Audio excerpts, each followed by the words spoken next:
everyone! Welcome to FQ and Tuhan. This is Rose Fres Fausto, your FQ mom. Today our topic is opportunity cost neglect. This is part of the Psychology of Money series that we started several months ago. So what is opportunity cost? To start with, if you recall your basic economics, opportunity cost refers to the unrealized utility or benefit in other alternatives that you pass on because of the choice that you already made. So in investments, this is the difference between the returns of the investment choice that you made and the other investment alternatives out there. Mathematically, it can be expressed as this. Opportunity cost is the return of the most profitable option less the return of your chosen option.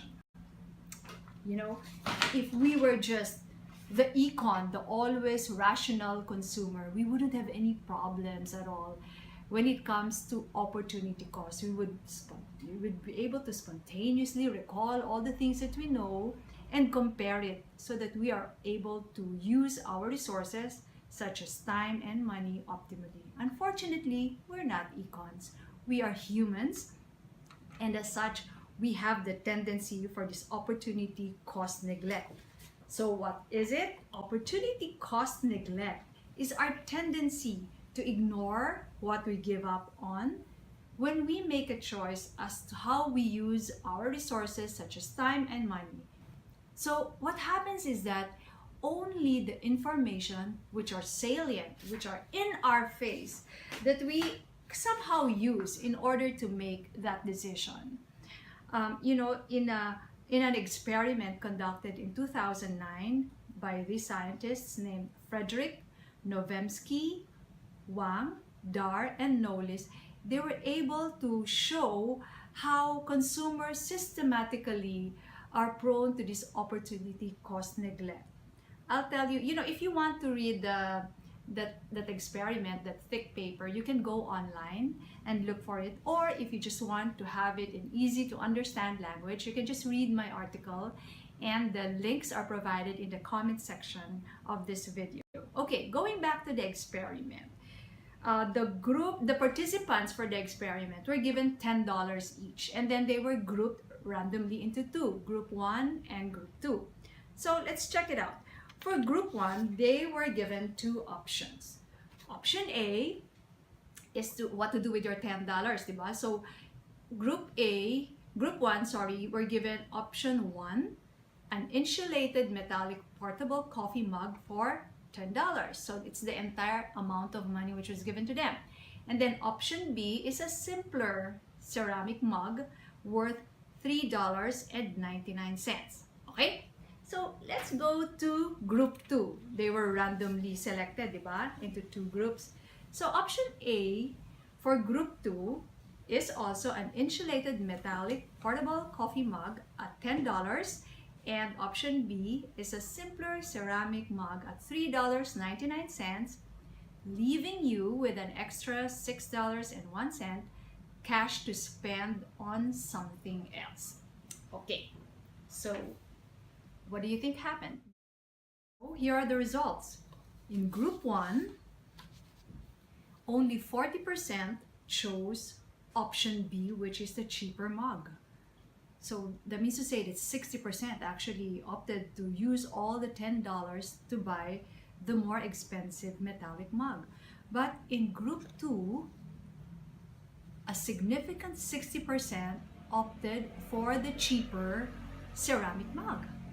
And take a look at the options. They are exactly the same. The only difference is that in group 2, it is explicitly stated, the information, that you can buy other things with the extra $6.01. So can you see what's happening here? We are really greatly affected by the information that is salient at the time that we make the decision. We tend to disregard the other things that we already know. And of course, we're assuming that all the participants in this experiment knew how to subtract. Here's an interesting story that happened to one of the authors of this study on opportunity cost neglect.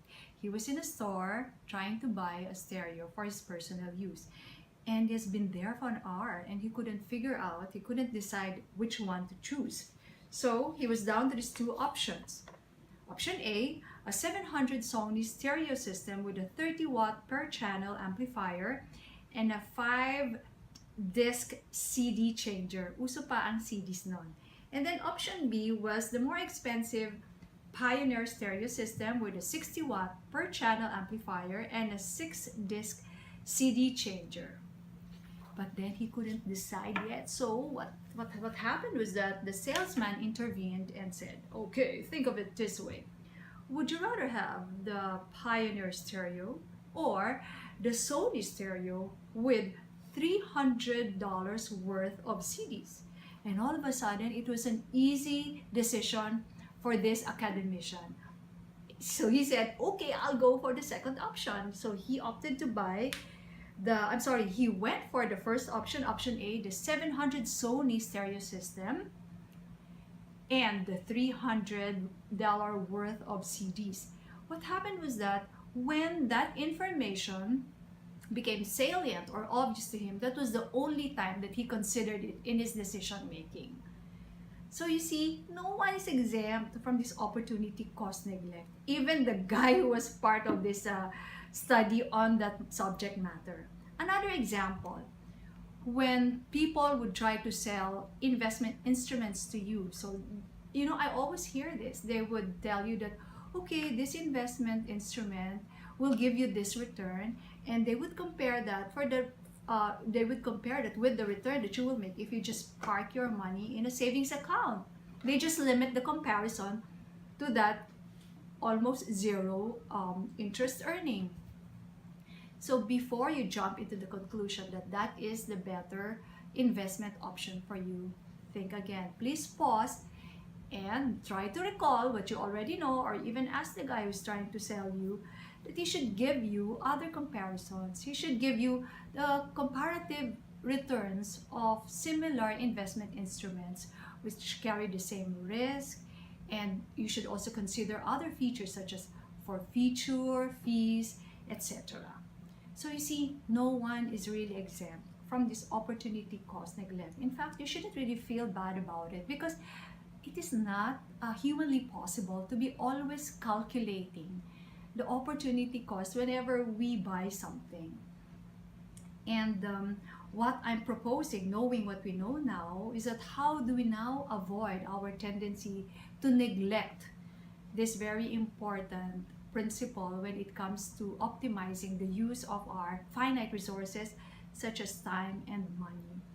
We should be very, very clear with our goals and dreams. Make a list of them. Yes, ladies and gentlemen, the antidote is not about another mathematical app that will help us always compute opportunity costs, but really it's a heightened awareness of what we really want in life. It's a heightened awareness of our goals and dreams, so that the next time you are deciding whether to buy this gadget or not, the next time you are on an unscheduled shopping, the next time that you seem to be spending a lot of time on social media, ask yourself the question, does this activity, does this purchase bring me closer to my goals and dreams?